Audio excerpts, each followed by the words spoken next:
पुंडलीकवरदा हरिविठ्ठल श्री ज्ञानदेव तुकाराम सद्गुरु समर्थ त्र्यंबकानंद महाराज की जय। माऊली ज्ञानेश्वर महाराज की जय। जगद्गुरु तुकाराम महाराज की जय। श्री गुरुदेव दत्त। श्री तुकाराम महाराजांची गाथा पारायणप्रत। आज आपण 64 नंबरचा अभंग घेत आहोत।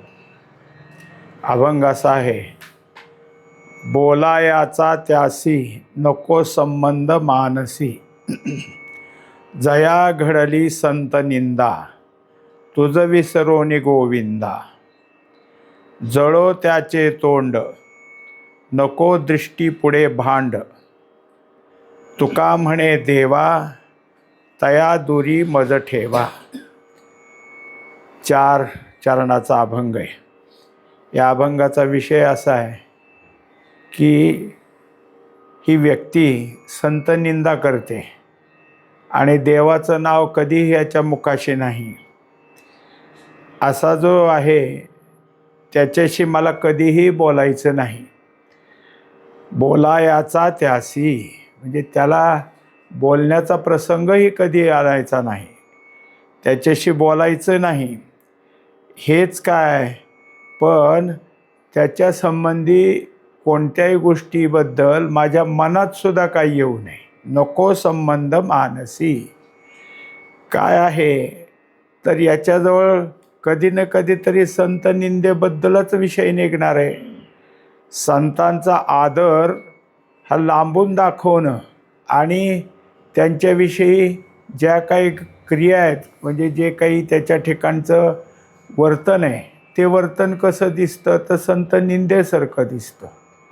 आता हा संत निंदेकडं वळणारा क्रियेतून आहे, मनातून आहे, बोलण्यातून आहे असं स्पष्ट होतं।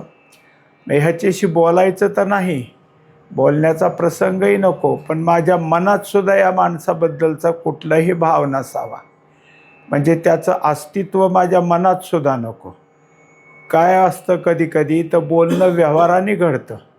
व्यवहार कुठला तरी असेल, त्या व्यवहारात मनुष्य बोलल सुद्धा, पण ह्याच्याशी व्यवहारच करायचा नाही असं जर मनात राहिलं तर व्यवहारही होणार नाही आणि बोलण्याचाही प्रसंग येणार नाही। एरवी बोलणं हे काय आहे, वाचेची क्रिया आहे, वाचेचं कर्म आहे, पण त्या कर्माला दुजोरा कोण देतं तर मन देतं।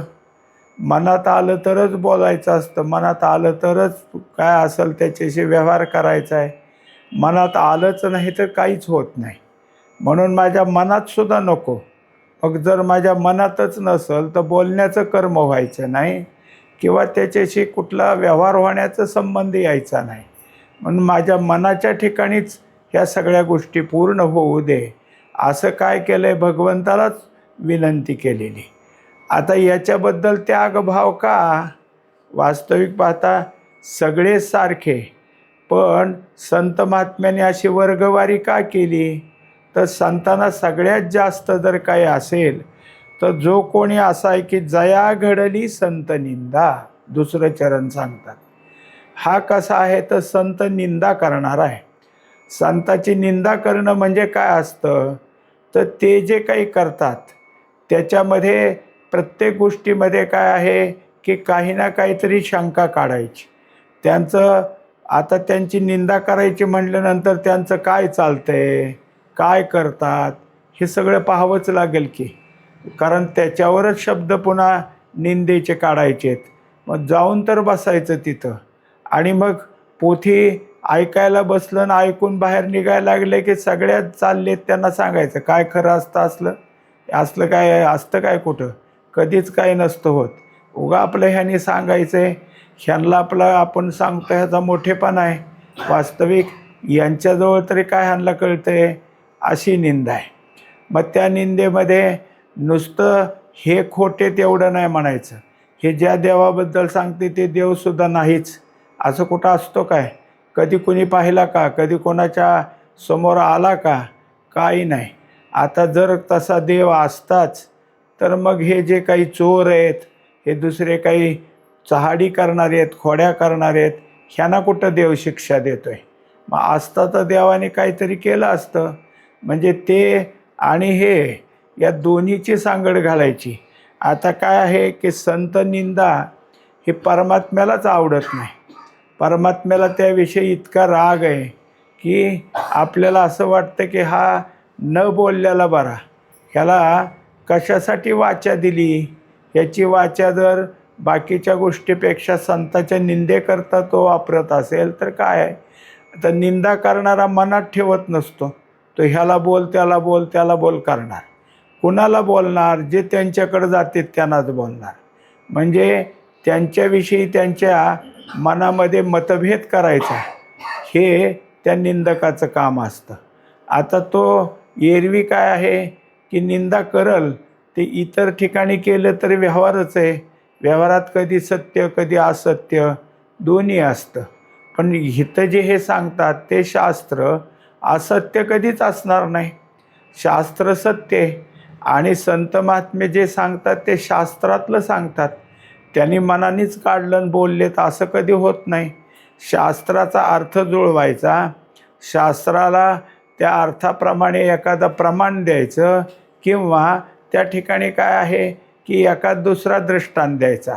आता प्रमाण आणि दृष्टांत संतांनी जरी तिथं बोलताना घेतला तरी का घेतला आहे? तर जे सिद्धांत वाक्य किंवा जे पुराणातलं शास्त्राचं वाक्य आहे ते समजून देऊन पुढच्याच्या गळी उतरावं म्हणून घेतलेलं आहे. म्हणून ह्याने दृष्टांताचं लक्ष पाहायचं. दृष्टांत कसा कमकुवत आहे, दृष्टांत कसा अजून काय वाईट आहे, हे सगळं त्या निंदकाने काढायचं.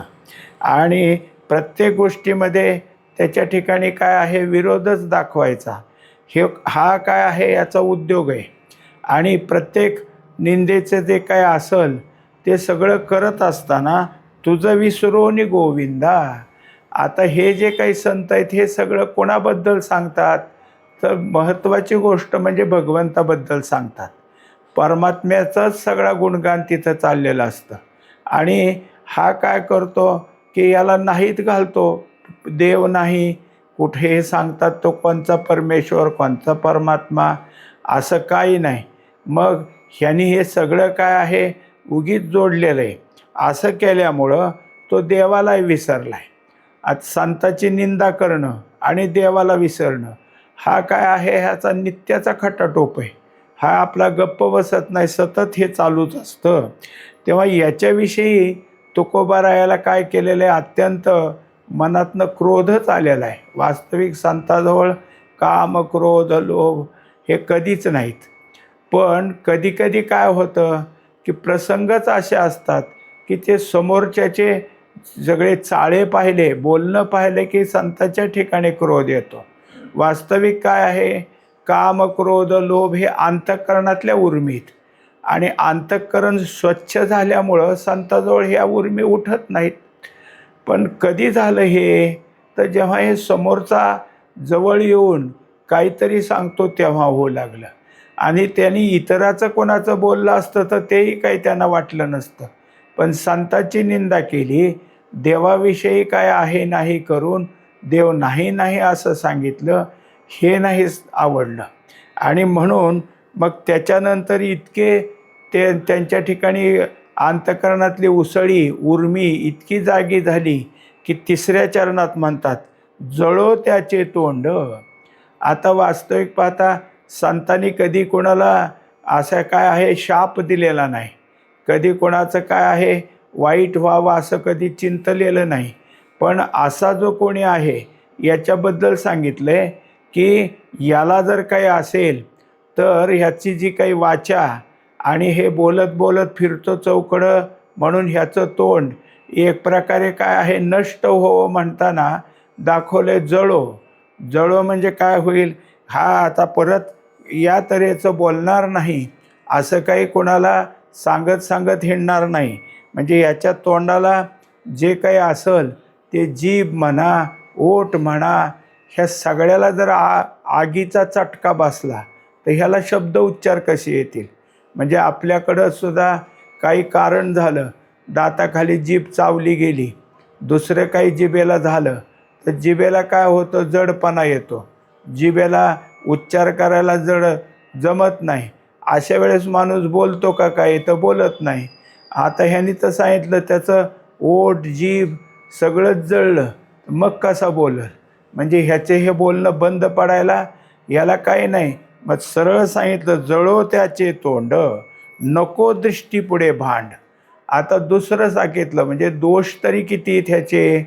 नुसतं संत निंदा करतो किंवा देवाला विसरतो असं नाही, तर नको दृष्टी पुढे भांड. भांड म्हणजे भांडखोर. आता हा कसा आहे? तर असं कसं नको बोलू? असं कुठं असतं का? संताविषयी असं बोल नको की हा भांडायलाच उठणार. तुमचे कोण लागून गेले ते? आणि तुम्हाला काय त्यांचा एवढा कळवाळा येतो? त्यांचं काय आहे? त्यांची ते करतेत आणि उगाच काय तुम्ही तिथं जाता? उगाच कशाला त्यांचं ऐकता? उगाच कशाला तिथं बसता? म्हणजे हे भांडण काढणार. आणि त्याच्यानंतर काय आहे की ह्या भांडखोर गप्प बसत नाही, घरी जाऊन सांगतो, निष्कारण वेळ गेला, काय केलं तिथं बसून त्यांनी. आणि मग कुणाला माहीत त्यांनी सांगते तेव्हा हे अजून काय काय करतेत. म्हणजे ह्याचं संताजवळ जाऊन बसणं हे ह्याला तर आवडत नाही. ते जर काही बोलायला लागले तर हा भांडायला उठतो. पण अजून काय करतो तर त्याच्या घरी जाऊन सांगतो, जाऊ देऊ नका, तुमचं सगळं काय करेल वाटोळं होईल. त्यामुळं तुमच्या घरातलं काय आहे की सगळ्या बंद पडतील कामं. हा माणूस तिथं जातोय, हे तुमची सगळ्या घराची अत्यंत काय आहे कुळनाश होईल असं काही पुढचं सांगणार आणि भांडण लावून देणार. म्हणून ह्याला भांडखोर असं म्हटलेलं आहे. आता ह्याने भांडण केलं असं नाही, तर घरच्यालाही भांडण करायला भाग पाडतो. घरच्यांनी विरोध करायचा, तू कशाला जातो? आता हे काय सांगतात लोक, उगीच सांगतात का? तिथं काय तुझं? म्हणजे घरचे तर कधी आले नाहीत, पण ह्याचं ऐकून याला विरोध करण्याचं काम ह्या सगळ्या घरच्यांनी करायला सुरुवात केलं.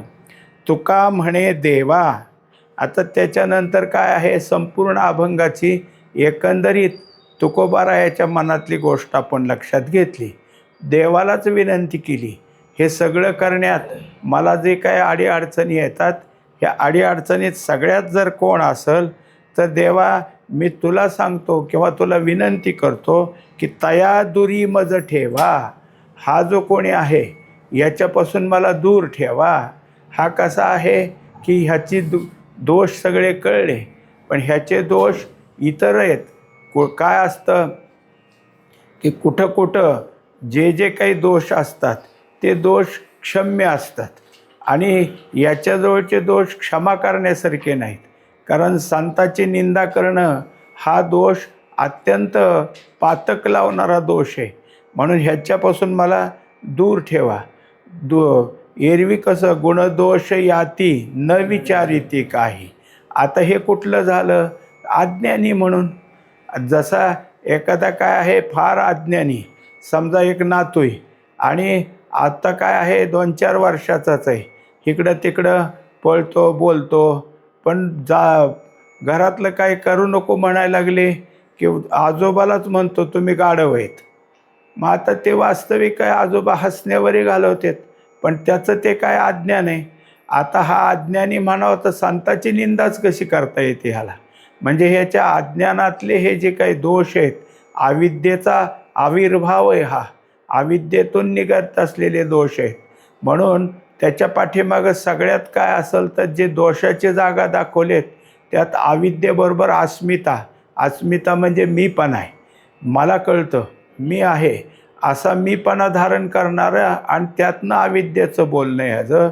आताच ते सांगतात की तया दुरी मज ठेवा, याच्याजवळसुद्धा नको. आता त्याच्याजवळ काय झालं, तो माझ्याकडे येईल पण मला नाही त्याच्याकडे जायचं. तो येईल कदाचित, कारण ह्या निंदकाला जे जे थोडंफार परमार्थी असतात, देवाचा संताचा ज्याच्याजवळ भाव असतो त्यांच्याकडेच हा जाणार आहे. त्यांच्याच पुढे हे सगळे वादंगाच्या गोष्टी करतो, त्यांच्याशीच भांडण करतो. म्हणून त्यांच्यापासून मला दूर ठेवा. आता पुढचा अभंग आपण घेऊ. अभंग क्रमांक 65. अभंग असा आहे. तीळ जाळिले तांदूळ, काम क्रोध तैसेची खळ, कारे शिनलासी वावुगा, न भजता पांडुरंगा, मान दंभ पोटासाठी, केली अक्षराची आटी, तप करुणी तीर्थाटन, वाढविला अभिमान, वाटिले ते धन, केली अहंता जतन, तुका म्हणे चुकले वर्म, केला अवघाची अधर्म. या अभंगात तुकोबरायानं काही गोष्टी अशा आहेत की त्या गोष्टीकडं कसे त्याच्यामध्ये चुका होतात ते सांगायचे. विशेषतः काय आहे की कोण्याही मनुष्याला जे काही शास्त्रनिहाय कर्म आहे ते करण्याचं मुभा दिलेली. कारण कर्म करण्याचा का अधिकार आम्हाला सगळ्यालाच आहे. त्यातलं मुख्य कर्म कोणतं असतं तर यज्ञ, तप, दान या 3 गोष्टी महत्त्वाच्या सांगितल्यात. हे करणीय आहेत. आता करणीय जरी असलं तरी यज्ञ म्हणजे महायज्ञच करायचा असं नाही. दररोजचं जे आपल्या हातून होत असतं त्यातसुद्धा काही यज्ञाच्या व्याख्या दिलेल्या आहेत. दुसरी गोष्ट काय आहे की तप आहे आणि दानही आहे. या यज्ञ, दान, तप या गोष्टीमध्ये यज्ञ जे काही होतात ते पूर्व काळामध्ये काही यज्ञ मोठे व्हायचे आणि त्या यज्ञ करत असताना त्या यज्ञाच्या ठिकाणी ज्या क्रिया व्हायच्या, ज्या घटना घडायच्या किंवा जे तिथलं कर्मसाधन असायचं हे सगळं कसं आहे तर मुख्य प्रवाहाला परमात्म्याच्या म्हणजे कुठल्या परमात्म्याकडे जाण्याचा प्रवाह तर अध्यात्म. अध्यात्माला सोडून हे कर्म होते. मग त्या कर्माचं जे प्राप्त होतं ते पाप आणि पुण्य आहे. म्हणजेच पुण्य आणि पाप आहे. मग ह्यात काय होईल, जितकं पुण्य होईल तितकं तुला स्वर्गाची वाट मोकळी होईल आणि जेवढं पाप होईल त्यातलं जे काय पुण्य असेल त्यातनं कमी पडून खर्च होईल आणि पुण्य थोडंफार राहील. हे सगळं पाप पुण्याचे वाटण्या तयार होत्या.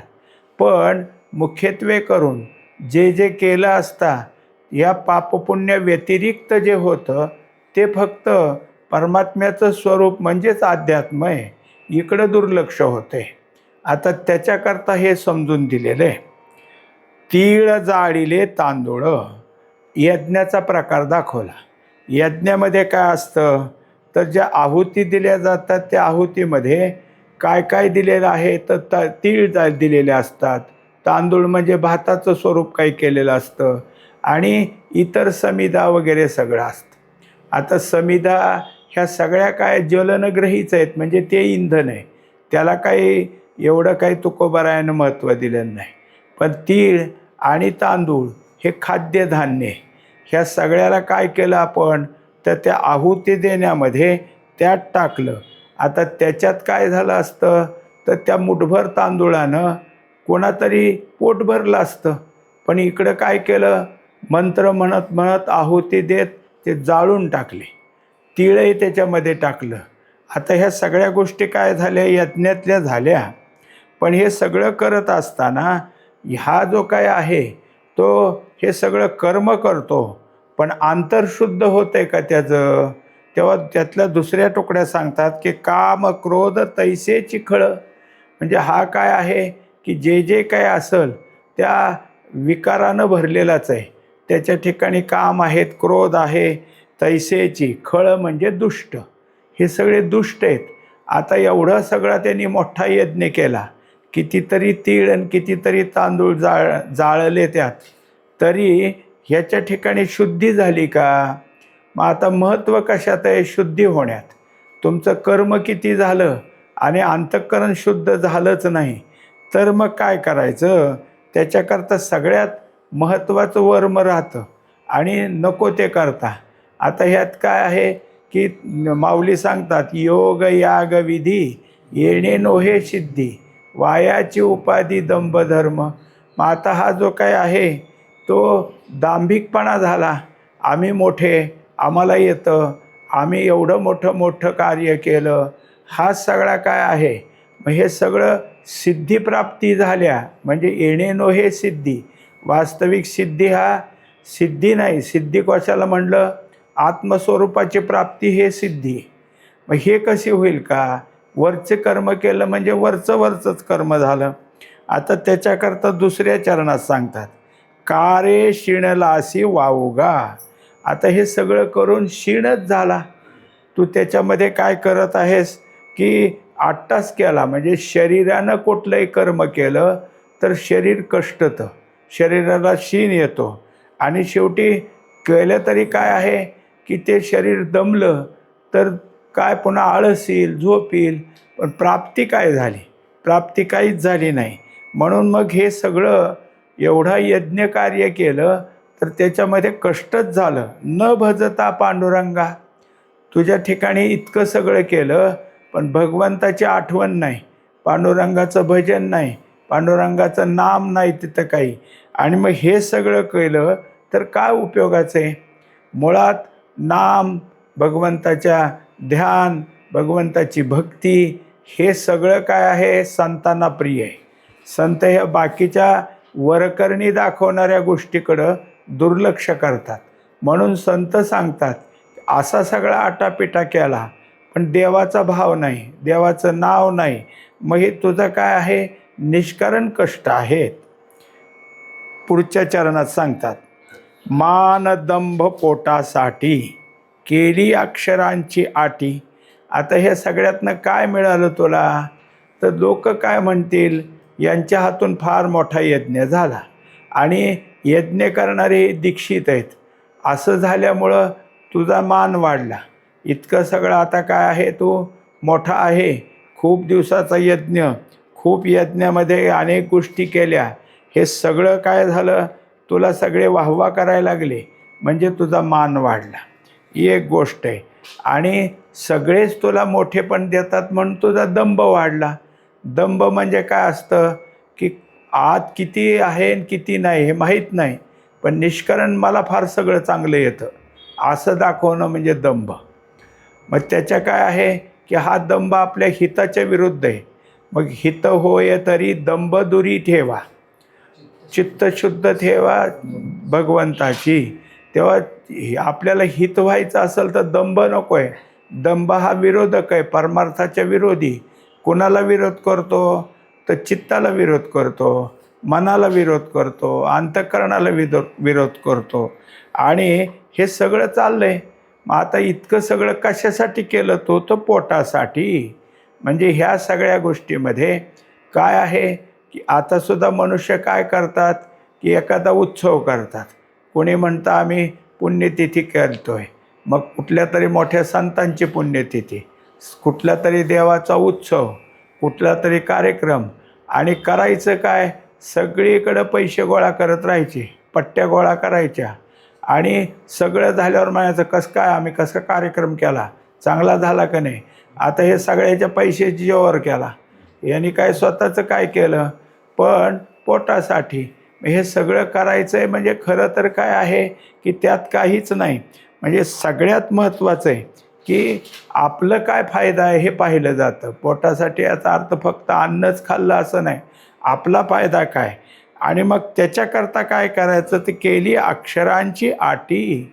मग त्याच्याकरता जे काही मंत्रतंत्र आहेत, त्याच्यासाठी जे उच्चार करायचे असतात ते मंत्र इतके मुखोद्गत करायचे, किंवा त्या मंत्राचा आपल्या ठिकाणी सगळं पाठपाठांतर हे दाखवायचं. हे काय आहे त्यांनी दाखवलेलं. आणि वास्तविक पाहता इतकं सगळं म्हणायचं. आता सगळे जे मंत्र असतात ते मंत्र म्हणायला लागलं म्हणजे साधं नाही.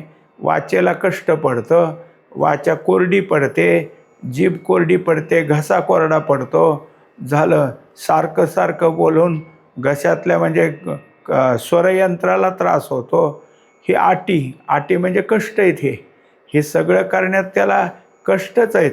मग हे मान किंवा दंभ दाखवायला कष्ट तर करतो, पण त्याचा फायदा काय आहे?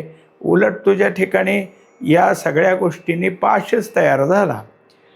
पुढच्या चरणात सांगतात, तप करोनी तीर्थाटन. आता पुढचा दाखवला भाग. हा काय करतो? तपश्चर्या करतो.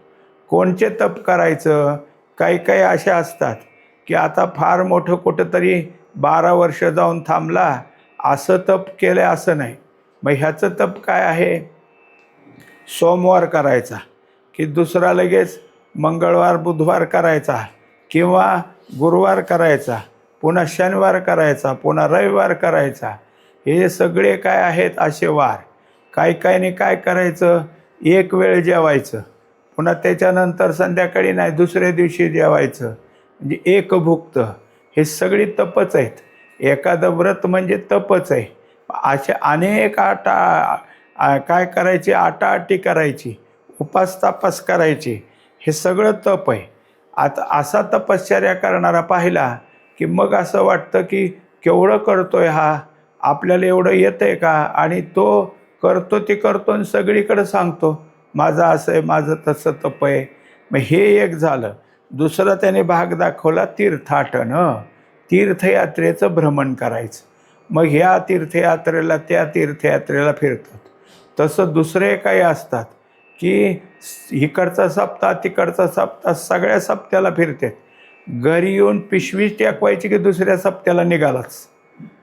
काही वेळेला तसंच इकडच्या तीर्थाला जा, तिकडच्या तीर्थाला जा. मग इकडं जिथं जिथं तुमच्या विचाराची साधन आहे ती सोडून द्यायची आणि भ्रमण. मग कुठेही गेलो आपण तर सहज असतं का? गर्दी असते तिथं. झालं तुम्हाला त्या देवतेला गेला, त्या देवतेचं दर्शन मिळत नाही, गर्दीत तुमचे नको ते हाल होतात आणि त्या हालाने मनच उद्विग्न होतं त्रासाने. तरी पण आम्ही जाऊन आलो हेच म्हणायचे. म्हणायचं कोणाला? दुसऱ्याला सांगायचं आम्ही इकडे गेलतो, आम्ही तिकडे गेलतो. पण त्याच्यामुळं आपलं जे नित्याचं आहे ते किती बुडलं ह्याचा त्याच्याजवळ विचार नसतो. मग आता त्याच्याकरता तीर्थाटन हे सुद्धा माऊलींनी सांगितले हरिपाठात की त्रिवेणी संगमी नाना तीर्थे भ्रमी, चित्त नाही नामी तरी ते व्यर्थ. तेव्हा आता त्या ठिकाणी हे सगळं झालं तर ह्याने काय होईल? तर शेवटी सांगितलं वाढविला अभिमान. तर तुम्ही इतकी तीर्थ केली याचा तुम्हाला अभिमान होईल. तुम्ही इतक्या तपश्चर्या केल्या याचा तुम्हाला अभिमान होईल. म्हणजे हे सगळ्या अभिमानानं होईल. तेव्हा हेही त्यात आहे. आता त्याच्या पुढचा दाखवला 5व्या चरणामध्ये, वाटिले ते धन केली अहंता जतन. आता दुसरे असे निघाले की ते दान करणारे निघाले.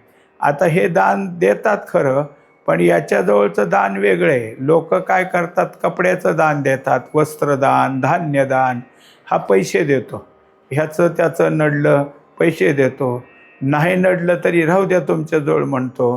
पण हे सगळं जरी झालं तरी पैसे दिल्यानंतर मग आता हा देतो त्याला आणि तिसऱ्याला सांगतो दिले बरं का त्यांना, दिले बरं का त्या ह्यांना, दिले बरं का त्यांना, असं करतो आणि मग त्याची अहंता वाढते. आता हेच पाहिलं आपण की कुठल्या ना कुठल्या कार्यक्रमात देणगी द्यायची म्हणजे तिथं काय आहे, पण त्याला सांगायचं ही यादी नाही वाचली आज तुम्ही, मग त्याने त्याच्यात वाचायचे अमक्याने इतके अमक्याने इतके, आणि त्याचं नाव ऐकलं म्हणजे मग ह्याला वाटतं आता सांगितलं बरं का जाहीर नाव झालं आपलं. आणि नाही जर त्यात नाव निघालं तर पुन्हा विचारायला जातो आमचं नाव ह्याच्यात होतं तुम्ही कसं नाही सांगितलं. मग काय झालं, दिलं ते दिलं अहंता. आपण साधी गोष्टसुद्धा पाहतो की लग्न असतं, लग्नात नवरीच्या घरचे काय करतात की त्या नवरीला सगळं काय लागतं ते रुखवत देतात, पण प्रत्येक वस्तूवर नाव टाकायचं असतं. हे आंदण दिलेली वस्तू सगळ्यावर नाव आहे, किती त्या ठिकाणी दिले तरी आहेच. म्हणले हे तुम्ही दिलं आहे त्यांना नाव का टाकलं? म्हणले सासरच्या माणसाला आमच्या मुलीबरोबर इतकं दिलं आहे ते कळावं म्हणून, आणि लवकर एकदा दोनदा नाही अखंड कळावं. काय तुझ्या बापाने दिले असं म्हणायलाच नको, इतकं दिलेलं त्या ठिकाणी दिसावं. ह्या सगळ्या गोष्टींमध्ये दोष कोणता येतो तर अहंता, म्हणजे अहंकारच वाढतो. आता आपण पाहिलं की काही वेळेला 2 चरणात सांगितलं कष्ट वाढतात, पुढच्या चरणात सांगितलं अभिमान वाढतो, आणि तिसऱ्यातही तेच पण नाव दुसरं घेतलं अहंता, म्हणजे अहंता वाढते. त्यात तुका म्हणे चुकले वर्म केला अवघाच्या अधर्म. आता मुळात काय आहे की ह्यातलं 6वं चरण हे 6 चरणाचा अभंग होता. शेवटी तुकोबाराय म्हणतात की सगळं करताय तुम्ही पण वर्म नाही. याचा अर्थ जे करायला पाहिजे ते नाही केलं तर काय. एकदा सांगतात की ब्रह्मदेवाने काय केलं, मला वेद किती पाठ झालेत हे सांगायला भगवंताला म्हणले ऐकायला बसा, मी म्हणून दाखवतो. देव म्हणले आता मला काय वेळ नाही, ह्या वडाच्या झाडाखाली बस आणि जर तुझं काही चुकलं तर वडाचं एक पान खाली पडल, मग तुला कळलं आपलं काय चुकलंय, मग दुरुस्त करत जा. मग बसले तिथं आणि म्हणायला पहिलाच मंत्र म्हणला, सगळीच पानं पडली. मग काय झालं, आता इतकं सगळं चुकल्यावर पुन्हा देवाकडेच गेले. इतकं कसं चुकलं, म्हणजे सुरुवात कशी केली, तर सुरुवात हरी ओम अशी केली नाही, म्हणजे भगवंताचं पहिलं नाव घेतलं नाही आणि मग पुढचं काय आहे करायला लागला. तर पुढं किती कर, पहिल्यांदा भगवंताचं नाव आलं पाहिजे. तसं सगळं करतोय खरं पण देवाचं नाव राहतं, हे वर्म आहे. देवाच्या नावाची आठवणसुद्धा नाही, हे वर्म आहे. मग किती बाकी केलं आणि देवाचं नाव विसरलं तर सगळं केलं ते वाया जात असतं. म्हणून ह्या सगळ्या गोष्टीकडं काय आहे की कसं पाहावं. करणारे किती करत असले तरी देवाला सोडून अर्थात परमात्म्याचं आश्रय सोडून स्वतःच्या आश्रयावर काही केलं तर ते आपल्यालाच अडकवणारं होतं, म्हणून त्याला अधर्म म्हणायचं. आता यज्ञ केला, दुसरी गोष्ट काय, तप केलं, तीर्थाटन केलं, दान केलं, पण मी म्हणतोय ना, म्हणजे कोणाच्या आश्रयावर केला, स्वतःच्या आश्रयावर, स्वतःच्या कर्तृत्वावर, आणि भगवंताला विसरला ना. म्हणून यामध्ये ते वर्म आहे आणि ते वर्म चुकला, देवाला विसरून करायचं म्हणजे अधर्म झाला.